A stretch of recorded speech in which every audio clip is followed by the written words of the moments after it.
Hi, I'm Tony Stoughton, Irish bartender out of Chicago. After years of drinking, I decided to take a year off. So as I begin my journey, I decided to ask fellow bartenders what they do to stay healthy and avoid the industry hazards of the bar business. Welcome to Wide Awake 52.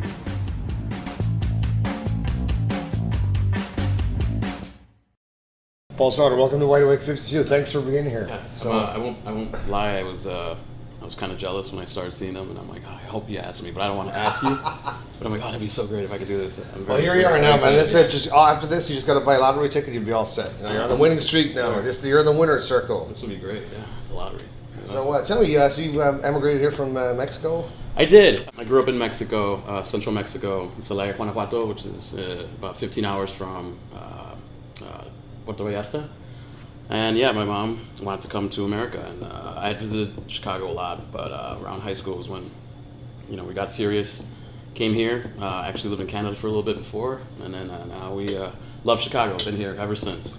So tell me about working in the hospitality industry and your meteoric rise to being a USBG Chicago president. That's very kind of you. I started bartending after being a business manager at UPS for a couple of years in Mexico, and I just hated that job. I wore a suit every day, which ironically.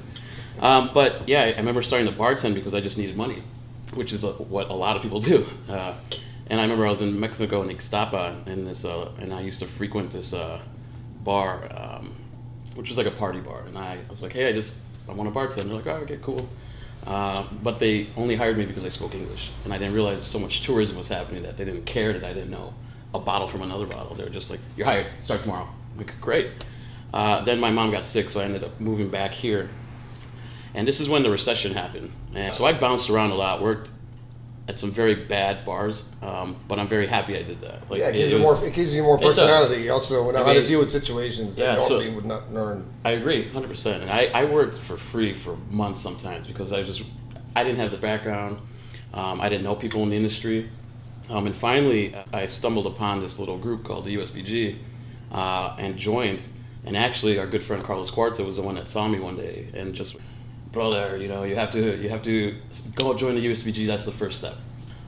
I've been a member for countless years, and there's been opportunities when they were like, hey, do you want to do more of a leadership role? And this is when I was traveling a lot from Mercadito, and I couldn't. I felt so much about this that I didn't want to commit to it because I'm like, it's not fair if I'm in Miami for months or Vegas. It's not fair for everybody else.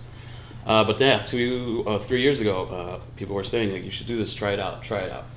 Then, doing some research on it, I realized, hey, you know what?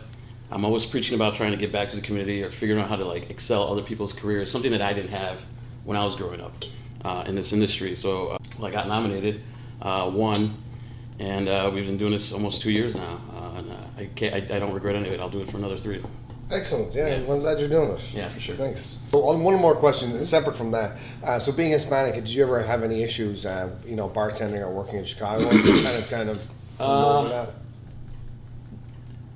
A little bit, yeah. Some of the problems that I grew up in this industry with was I started from the bottom. Like, I started scrubbing floors. I didn't just jump into bartending. When I moved back, it was very hard. I was taught as they always assumed I was going for a bar back position, which I didn't really get, because before when I lived here, I didn't really notice little nuances of bar backs and people like that. Because we have a colleague who works here who's Puerto Rican, and he's a bartender. When sometimes customers come in and they're like, "Oh, can you get me a drink?" Like, that's kind of a perception from some of the customers. Agreed. And I'm like, you know what? Don't worry about those people. I'll take care of that. But agreed. But I would like to think that we're moving into the 21st century eventually. It's one of my earlier jobs. I was working at a tequila restaurant in downtown. And a gentleman steps up and he's like, oh, blah, blah, blah, margarita. I go, sure, what kind of tequila would you like? Blah, blah. And he's like, I can't trust you. I go, why? He's like, do you really know about tequila? I go, I think I know a little bit. And he goes, oh, you don't have an accent.